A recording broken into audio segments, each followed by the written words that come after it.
This is Marjabin Bullet from Pakistan, and you're watching my YouTube channel Insani Itihad, which aims to invoke a little bit of humanity in all of us through awareness and understanding. So, firstly, Hag Sameach, Hag Purim Sameach to all the Jewish people celebrating, and to me and to everyone. And also, Happy Holi to whoever is celebrating Holi. Holi is a Sanatani or a Hindu festival of summers. It's also called the festival of colors. And such a coincidence that, two party festivals are coinciding with each other.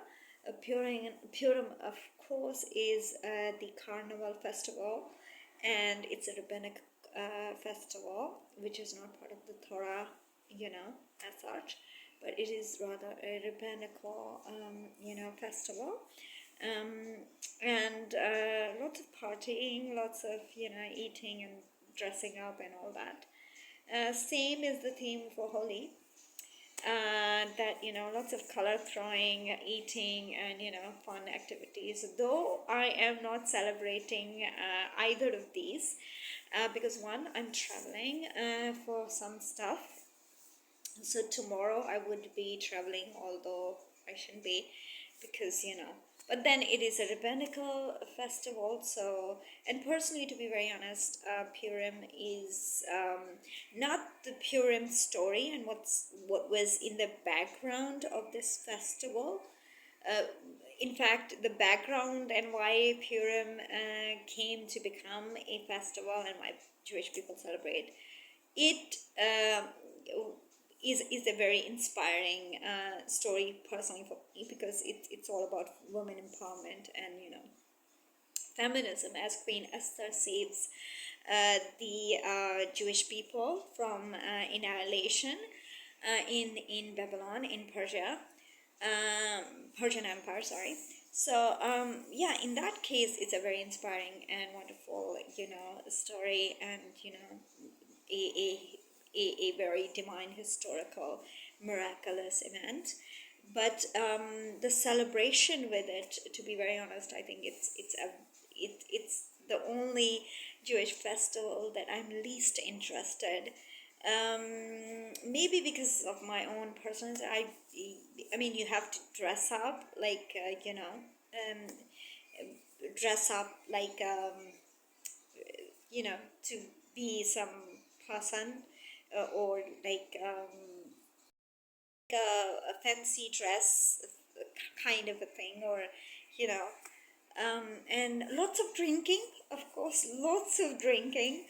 And of course, I am an anti-alcoholist, and no drinking. So yeah, it's I'm not a party person. I'm not a alcohol person. The only time I would be drinking wine would be my wedding day, and that's about it. Yeah, and so no, I do not relate, or I mean, I relate to the festival, definitely.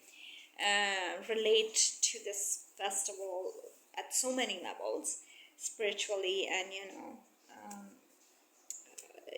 with religiously, but not like as in celebrating, like dressing up and partying or drinking.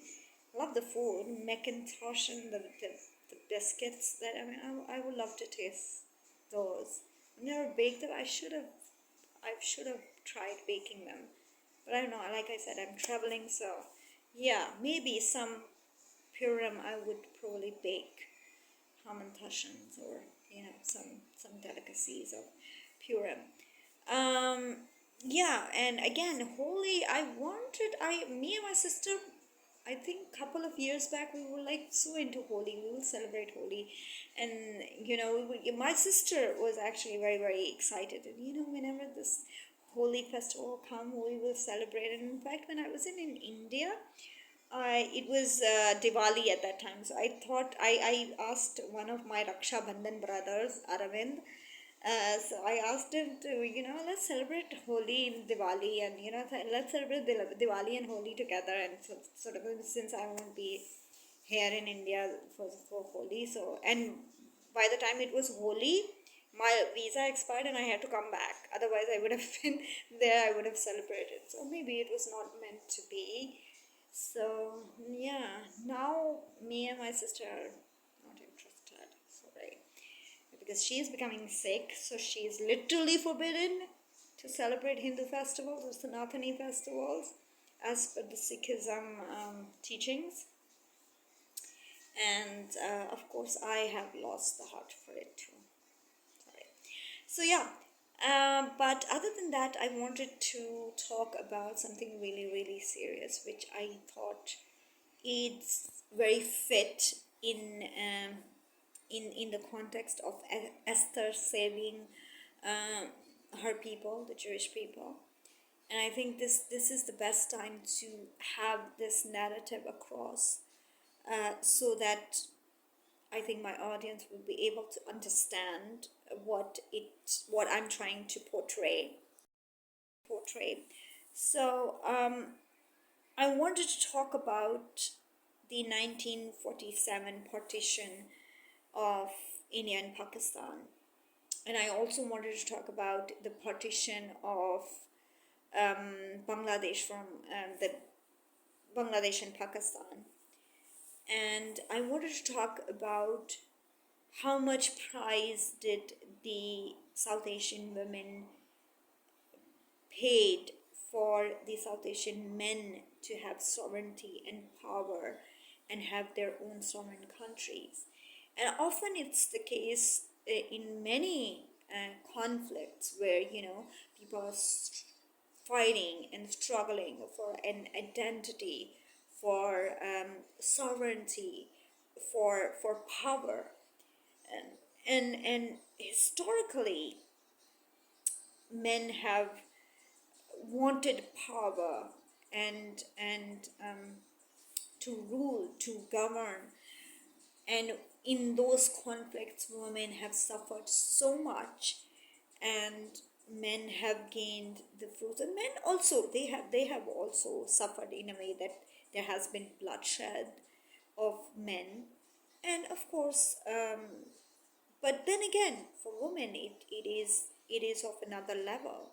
Like for example, we repeatedly hear, not in Pakistan, but in Bangladesh and elsewhere in the world, the atrocities that Pakistani establishment and the army and the even the civilian setup did those atrocities with the Bengali women, how they were raped and they were persecuted. Their men, their families were persecuted and discriminated.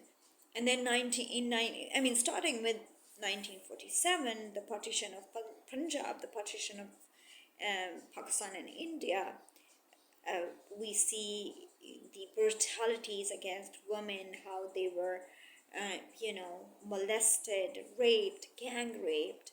Some were taken and forced to convert to other religions, and if they were Muslim, they were forced to convert to Sikhism or Hinduism, and if they were Hindus or Sikhs, they were forced to convert into Islam and were forced into marriages with Muslim and Sikhs or Hindus or whatever.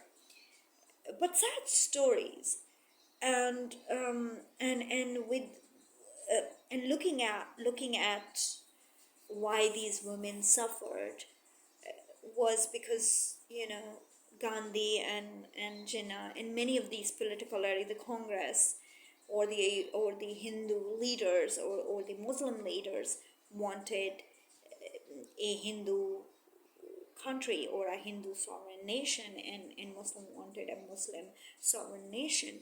And then in 71, Bengalis wanted a country where they can have their own language as a national language. They would identify as Bengalis in majority rather than being part of one unit with many other parts.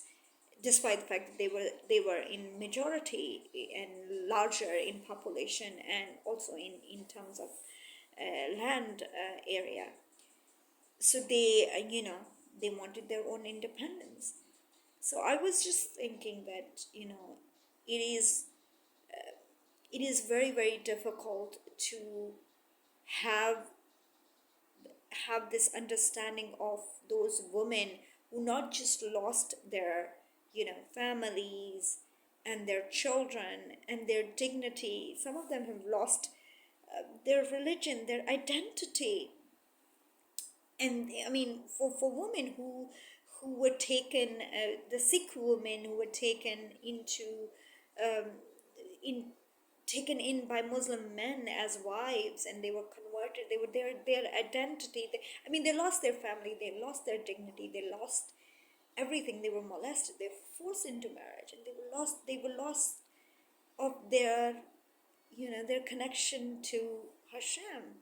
Or if for a Sikh woman, she lost not just a family but her home, everything material, but also lost the spiritual connection through Sikhism.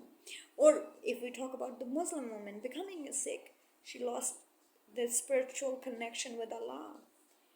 And I want to stress on this matter that at times when people, say that, these conflicts, these identity based conflicts in different parts of the world, how women suffer from that they are completely stripped off of their true identities, and they become something that they would not choose to be, or they are not. Or at times they become their enemies, they become what their abuser is. For example, how at this very moment I realize how must it it it must have been really, really difficult for Esther to become a Persian queen. How hard it must have been for her.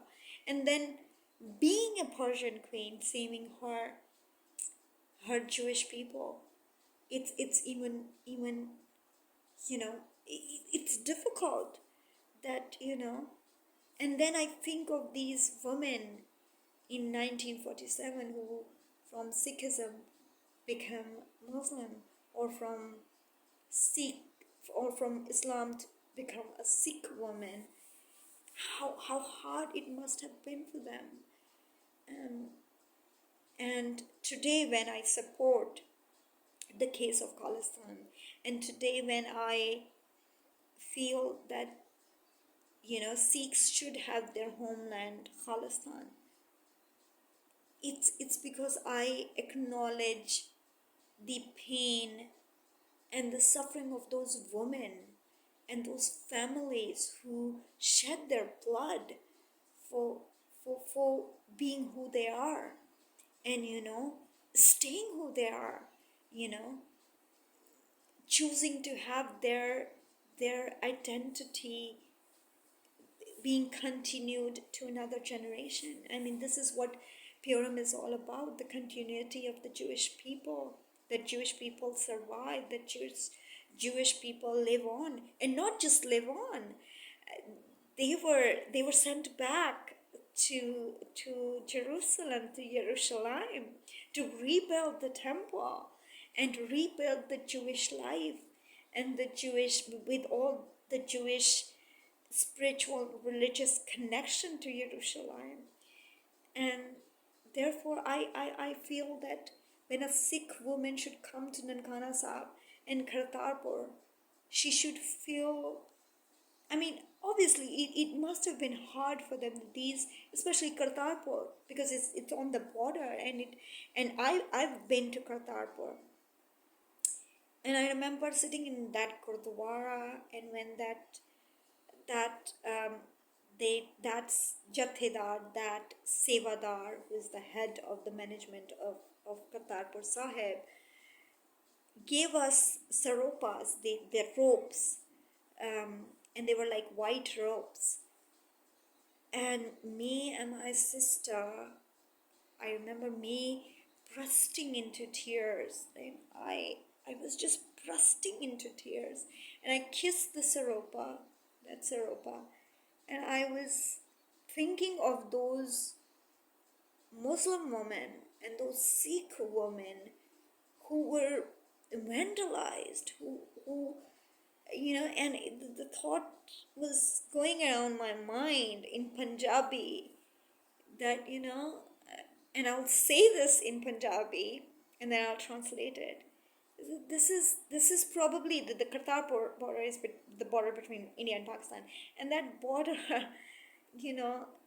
that place is symbolic of some of the Sikh and Muslim women, or some of the Hindu women, as a place where ਜਿੱਥੇ ਉਹਨਾਂ ਦੀਆਂ ਚੁੰਨੀਆਂ ਲਾਈਆਂ ਗਈਆਂ ਸੀ, ਜਿੱਥੇ ਉਹਨਾਂ ਦੀਆਂ ਬੇਪਤੀਆਂ ਹੋਈਆਂ ਸੀ, ਉਹਨਾਂ ਦਾ ਰੇਪ ਹੋਏ ਸੀ, ਉਹਨਾਂ ਨੂੰ ਮਾਰਿਆ ਗਿਆ ਸੀ, ਤੇ ਉਸ ਕਰਤਾਰਪੁਰ 'ਚ ਆ ਕੇ ਵਾਹਿਗੁਰੂ ਨੇ ਸਾਨੂੰ ਸਰੋਪੇ ਪਵਾ ਦਿੱਤੇ. And I mean that place where they were raped, their stoles were taken off, and they were raped. Their dignity was taken. And here I was, this jathedar, this head of the management of Kartarpur, giving us saropas. And I was thinking, I don't know if I deserve this, but I was thinking of those women, those Sikh women who were molested by Muslim men, and those Muslim women who were probably raped by Hindu and Sikh men. And it reminded me of those people and those suffering. And there I was with my sister, being honored with this great, privilege of having the saropa given to me by the head of Kartarpur Sahib. And I wanted to talk about it earlier because it has been months, I think 2 months, yeah, we went there in November. But yeah, I think this is the right time, because it reminds me of the pain that Queen Esther must have felt being away from her uncle or her cousins, her people, the Jewish people, and staying in a palace, being a queen, being one of the queen of this Persian king. How must have she felt? She must have been feeling like an alien, and then she saved her people. How difficult that was for her, and how difficult it is for people who suffered in 1947, how difficult it is for women, especially in 1971. And now when I see the struggle of Punjabi Sikh women in Punjab, in Haryana, in Himachal, those people who are now fighting for their religious, ethnic, and spiritual identity with Vaheguru, with Sikhism, with Khalsa, the concept of Khalsa. And I just pray this Purim, my heart goes out, and I pray, I highly support Amritpal Singh Khalsa, brother, and all the people, all the brothers in Waris Punjab, who are leading this case for Khalistan, leading this movement that Sikh people need to have their own, identity as a religious community, as a third religious community. And not just that, but they also need their own Raj, their own sovereignty, where they can practice their cultural, their religious, and their ethnic ways of life. And I hope that the Sikh women are not forced to pay the price that the Sikh woman paid in 1947, or the Bengali woman paid the price for sovereignty and freedom for the Bangladesh from Pakistan. I hope the Sikh women living now in India, in Punjab, don't suffer and are not discriminated and are not, are not forced to pay the price for this sovereignty, which is actually the right of the Sikh people. And it is not their right for now. It was their right to have sovereignty and to have a Khalsa Raj in 1947. They were discriminated then, and I hope they're not discriminated now. And I hope that Khalistan is declared independent peacefully, respectfully, morally, and justly, and that women, children, and families don't have to suffer just because they want to have their own separate ways. And Scotland decided that they don't want to be aligned with the UK, and how civilized, they voted and they were out. Just like, United Kingdom voted, their people voted that we don't want to be in the EU, and they were out. Why can't, after 75 years, Pakistan and India and these subcontinent people become this much educated and civilized that we vote for something, and if the people say that no, we want Khalistan, we want our own sovereign identity, they're given that right, and they're given that freedom to exercise that right and express their feelings and have their own identity. And not just the Indian Punjab, I would support to have the Pakistani Punjab in Khalistan as well, because of course, what would be a Khalistan without Lahore, or without Nankana Sahib, without Kartarpur? It's like Israel without Jerusalem. We cannot imagine Israel without Jerusalem or Hebron. That's Hebron, and Jerusalem is the soul and heart of Israel. It's unimaginable. Eretz Israel is unimaginable without Hebron and Jerusalem, like it or not. So I think we need to respect people's aspirations, religious aspiration, and this very right to connect to Hashem the way they feel that they feel best to connect with Hashem, with the divine. If a Sikh feels that he will connect to the divine through Waheguru, through Sikhism, he or she should be allowed to have that expression of connecting with the divine. If someone feels that he or she would connect to the divine through Sanatana Dharma, he should be given that right. Unless that person is like harming other persons in the name of Sanatana, or in the name of Islam, or jihad, or whatever, that shouldn't be allowed.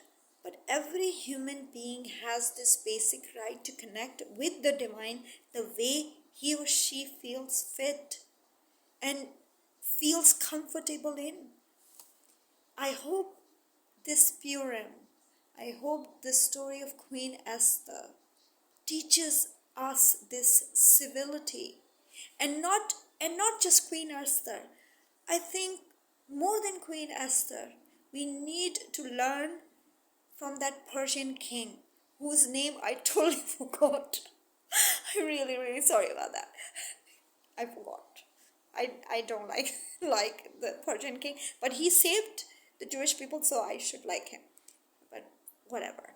So now, I forgot his name, but we should learn from that Persian king who respected the honesty of his queen for speaking the truth and telling him that she is Jewish and that his minister is on an evil mission to annihilate the entire Jewish community, and on the basis of telling or misguiding the king on false allegations of Jews trying to, assassinate him or kill him, or whatever, or being not honest with the Persian Empire or whatever.